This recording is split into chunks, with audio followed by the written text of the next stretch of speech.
Saudara, pada akhir Juni lalu, Presiden Prabowo Subianto sempat menyampaikan akan menata badan usaha milik negara atau BUMN dengan memangkas lebih dari 750 BUMN hingga akhir 2025. Penertiban dilakukan untuk menghemat anggaran negara.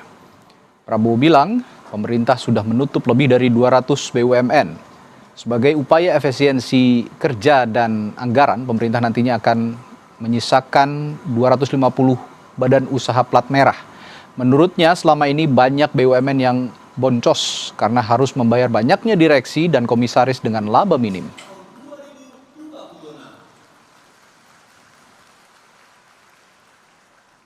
Lebih dari 750 kita tutup. 750 dirut, 750 direksi, kali 4 atau kali 5, 750 komisaris, kali 10. Overheadnya kayak apa, gajinya kayak apa. Saudara-saudara, ini uang rakyat semua. Dalam 2 tahun kita akan bikin BUMN lebih efisien, lebih transparan, lebih bekerja untuk rakyat. Sementara itu, Ketua DPR RI Puan Maharani mengingatkan agar sosok yang ditempatkan sebagai komisaris harus profesional dan kompeten di bidangnya. Sebelumnya, ramai sorotan publik terhadap penetapan sejumlah komisaris di BUMN, diantaranya asisten Raffi Ahmad, Mufli Budi Ananda, dan ex-tim kampanye Prabowo Gibran, Ginka Febrianti. Penetapan komisaris, tentu saja kami DPR mendorong untuk bisa nantinya ditetapkan orang-orang yang profesional dan kompeten ke depannya. Saudara, asisten Raffi Ahmad dan ex-tim ses Prabowo yang diangkat sebagai komisaris di BUMN menimbulkan polemik dan pertanyaan di masyarakat tentang keadilan, kelayakan, dan motif dibalik keputusan strategis tersebut. Lalu apakah benar didasarkan pada kompetensi teknis dan pengalaman profesional ataukah terdapat pertimbangan lain? Kita akan membahasnya bersama Fad Pahdepi, Deputi 1 Badan Komunikasi Republik Indonesia yang hadir di studio. Selamat malam, Mas Fad. Selamat malam, Mas Radi. Dan juga dalam sambungan virtual ada peneliti Posdem Universitas Andalas, Ferry Amsari. Selamat malam, Bang Ferry. Malam semua. Baik, saya ke Mas Fad dulu. Mas Fad, dari Bakom sendiri sebagai representasi pemerintah, gimana kira-kira memetakan polemik ini? Dan apa sebenarnya pertimbangan pemerintah mengangkat Mufli Budi Ananda sebagai komisaris PT Krakatau Posko? Apa pesan yang ingin disampaikan pemerintah sebenarnya dalam penunjukan Mufli dalam kebijakan strategis ini? terima kasih, Radi. Pertama, saya sih tidak dalam posisi untuk menjelaskan orang per orang ya, tapi bahwa sekarang tuh ada kritik dan juga ada concern dari masyarakat luas ini bisa diterima, dan saya kira pemerintah posisinya selalu mendengarkan dan memperhatikan dinamika polemik kritik yang ada di masyarakat. Tapi yang perlu dicatat di sini adalah memang BUMN ini memiliki karakter sendiri ya, berbeda dengan perusahaan pada umumnya. BUMN ini positioningnya setidaknya dia harus bisa bersikap sebagai strategik, punya posisi strategis untuk mengamankan bisnis atau mengamankan aktivitas usaha yang berhubungan dengan kebutuhan atau hajat hidup orang banyak sesuai dengan pasal 33 Undang-Undang Dasar 1945. Ini tidak bisa sepenuhnya diserahkan kepada mekanisme pasar. Yang kedua, kalau swasta murni itu kan logiknya itu pasar murni. Sementara BUMN ini juga berusaha memenuhi gap gitu yang tidak dimasuki oleh pasar murni seperti di daerah 3T dan lain sebagainya. Kemudian juga hal yang lain adalah mendukung program pemerintah dalam program-program pembangunan nasional. Nah, pemilik sahamnya itu adalah negara. Negara dalam hal ini dijalankan oleh pemerintahan yang dipilih secara sah melalui pemilu, dan memang pemerintah memiliki wewenang untuk bisa menunjuk perwakilannya di dalam BUMN. Mungkin kita sering mendengar istilah ada komisaris independen gitu ya, yang tidak punya kepentingan langsung terhadap bisnis proses yang terjadi di dalam BUMN itu sendiri. Jadi frameworknya itu, dan kemudian cara melihatnya seperti itu. Semua saya kira baik di Danantara maupun di BP BUMN dilakukan sesuai dengan prosedur yang berlaku. Tidak boleh ada yang melanggar peraturan, melanggar hukum, dan kalaupun misalnya ada pihak-pihak atau nama-nama yang dianggap kurang kompeten, saya kira prosesnya sudah dilakukan sedemikian rupa dan kita berikan waktu mereka untuk melakukan tugas commissioningnya itu, yaitu melakukan pengawasan atau oversight dan juga melakukan pengarahan gitu ya. Dalam hal ini posisi mereka itu bertugas untuk menjadi wakil dari pemilik atau dari pemegang saham untuk memberikan arah yang sesuai dengan apa yang diharapkan oleh pemerintah. Jadi memang tidak berkaitan langsung dengan kompetisi teknis gitu ya, atau dengan kemampuan teknis yang yang ada di dalam bisnis proses BUMN itu. Artinya kalau bicara kompetensi, pemerintah menganggap nama-nama tadi itu sudah kompeten untuk mengisi posisi itu begitu ya, dan sudah melalui uji kelayakan lah begitu kan? Ya, dalam hal ini proses yang dilakukan gitu ya, baik di BUMN gitu ya, atau misalnya proses yang dilakukan di Danantara itu sudah melalui serangkaian prosedur yang berlaku sesuai dengan peraturan yang ada gitu.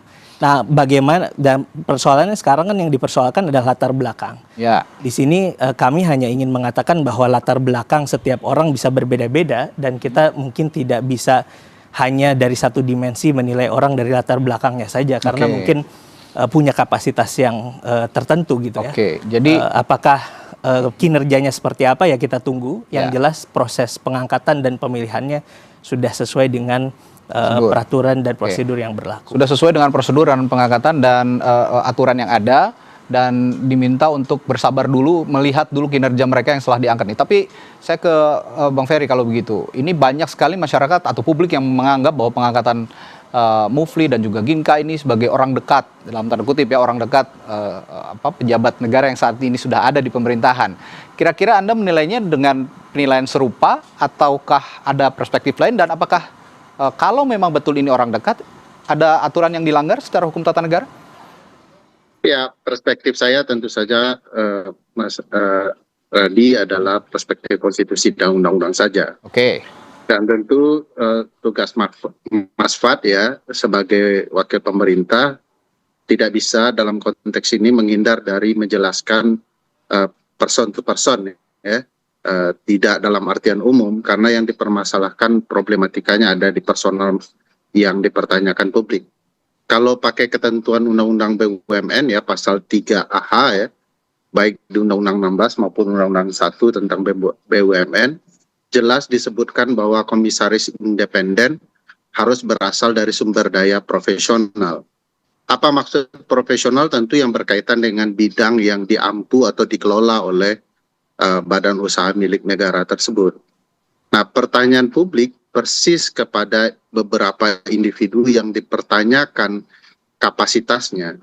Harusnya pemerintah menunjuk orang yang jadi bagian dari pemerintah yang punya sumber daya profesional di bidang BUMN tersebut. Jadi kan tidak harus asistennya Raffi Ahmad, mantan juru kampanye, buzzer dan segala macam. Tapi bisa diambil orang yang memang bagian dari pemerintah yang punya kelayakan profesional, punya background yang sama dengan bidang yang hendak dikelola. Sehingga publik bisa melihat bahwa orang-orang ini hadir untuk dalam rangka membangun BUMN, untuk menyukseskan perusahaan plat merah ini. Tidak sekedar menempatkan orang-orang tertentu karena jasa kampanye misalnya, jasa kepentingan masa lalu misalnya. Itu tidak elok bagi saya kemudian kita berupaya memberikan gambaran bahwa tunggu saja, padahal itu sudah jadi perbincangan sejak lama. Seringkali pemerintah bilang tunggu saja, BGN bekerja ternyata korup begitu ya, padahal sudah diingatkan berkali-kali. Tunggu saja komisaris ini bekerja, padahal dia tidak di bidangnya. Nanti kalau bangkrut tinggal minta maaf, lalu orang itu ditangkap, selesai persoalan. Padahal banyak kerugian dari waktu ke waktu yang terjadi. Dan ini yang menurut saya harus dijelaskan kenapa undang-undang BUMN dikangkangi, diabaikan, tidak dipedulikan, bukan jadi pilihan untuk dipatuhi. Bagi saya loud and clear bahwa ada masalah serius dalam tata kelola perusahaan plat merah. Perspektifnya adalah balas dan imbal jasa, dan ini akan menunggu waktu saja. Kalau dalam bahasa agama saya, tunggu saja kehancurannya, gitu ya. Kalau orang-orang tidak profesional atau orang-orang tidak berkompeten mengelola sesuatu. Gitu. Loud and clear, kalau kata Bang Ferry, ada masalah dalam tata kelola penyeleksian beberapa petinggi BUMN atau plat merah. Tadi juga Bang Ferry mengatakan bahwa tidak bisa juga Mas Fad ini menghindar dari nama-nama personal, sehingga yang jadi pertanyaan publik juga tidak bisa dijawab. Anda bisa menjelaskan soal ini kepada publik, terutama soal nama-nama tadi? Iya, pertama hak publik ya untuk mempertanyakan nama-nama tadi, apakah mereka ini capable atau tidak, kemudian apakah sesuai dengan kriteria yang ada atau tidak. Tapi pertama, tugas komisaris itu sebagaimana diatur dalam peraturannya, termasuk dalam Undang-Undang BUMN, itu melakukan 3 hal ya. Pertama, melakukan fungsi pengawasan, yang kedua melakukan memberikan arah strategis, yang ketiga terlibat dalam proses tata kelola yang baik atau good governance, ya, untuk memastikan GCG-nya terlaksana. Dan latar belakang yang diperlukan untuk melakukan ini tentu saja adalah kecakapan atau kemampuan dalam bidang organisasi, gitu ya, kemudian pengalaman yang dimiliki oleh masing-masing, gitu ya, dalam mengelola orang, dalam mengelola sistem dan lain sebagainya. Nah, pertanyaan yang tadi disampaikan, apakah orang-orang tertentu tadi yang disebutkan ini capable atau tidak, saya kira ini sudah mengalami atau sudah melewati satu fase atau satu proses yang berlaku di BUMN sendiri, sehingga terjadi pengangkatan, ya itu menunjukkan bahwa ada pertimbangan tertentu yang membuat nama-nama ini duduk di posisi. Ya, Mas Fad, Anda tadi menyinggung soal good corporate governance, ya, GCG. Artinya penunjukan Saudara Mufli Budi Ananda ini sudah sesuai dengan regulasi dan prinsip good corporate governance, dan dilihat dari pertimbangan latar belakang yang dimiliki ataupun background yang dimiliki oleh yang bersangkutan. Persoalan setuju atau tidak setuju kan persoalan lain ya. Persoalan bahwa misalnya apakah setuju atau tidak setuju itu satu hal. Tapi saya yakin, kami yakin dalam hal ini BUMN, kemudian juga proses yang terjadi di dalamnya sudah dilakukan proses-proses yang cukup, gitu ya. Dan kemudian ada penilaian yang dilakukan oleh pemegang saham untuk menunjuk nama-nama tertentu menjadi komisaris independen di perusahaan BUMN yang sudah ditentukan. Bang Ferry, sebenarnya publik sendiri sekarang sudah cermat begitu ya, sudah cerdas untuk membedakan bagaimana pengangkatan yang sah secara hukum dengan praktik balas jasa politik seperti yang Anda singgung tadi. Tapi Anda bisa menjelaskan nggak di luar konteks pengangkatan yang sekarang, secara umum sebenarnya membedakan pengangkatan yang sah secara hukum dan praktik balas jasa politik itu seperti apa menurut tata negara? Iya, tentu dalam ruang tata negara yang masuk ke ruang sangat politis ya, itu sangat sumir ya. Sulit kita melihat apakah ini betul-betul kepentingan politik atau profesional.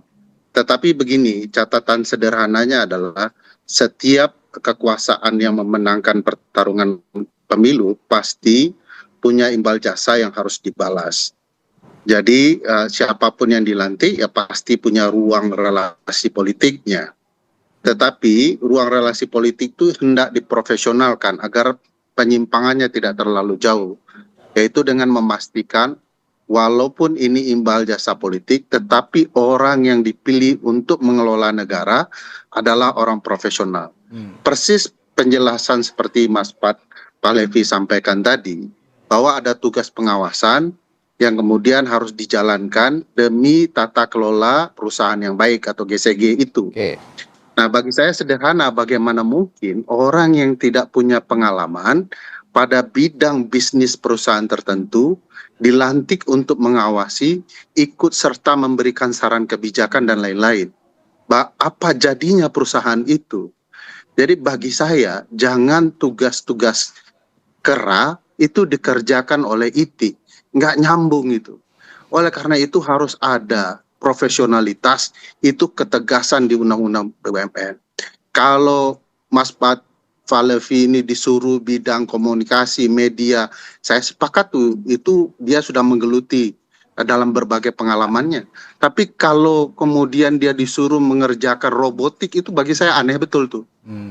Nah itu, kalau bicara soal meritokrasi, itulah yang dipermasalahkan publik sebenarnya. Nah, Mas Fuad, bicara implikasi sebenarnya, saya ingin bertanya. Jadi pada titik ini dalam ada proses serius dalam penunjukan ini, dan itu sulit dihindari, itu bicara soal kepentingan politik ansih. Nah, ansihnya ini yang kemudian dipertanyakan. Begitu. Baik, saya ke Mas Fuad lagi. Tadi saya menyinggung soal meritokrasi dan juga implikasi sebenarnya. Bagaimana menurut Anda penunjukan figur non-korporasi seperti ini bisa memperkuat narasi positif ke pemerintahan? Karena kan sekarang justru publik menjadi punya sentimen negatif terhadap pemerintahan dengan penunjukan seperti ini. Nah, kira-kira bagaimana penunjukan ini bisa memperkuat narasi positif pemerintahan, terutama di mata generasi muda dan kalangan profesional?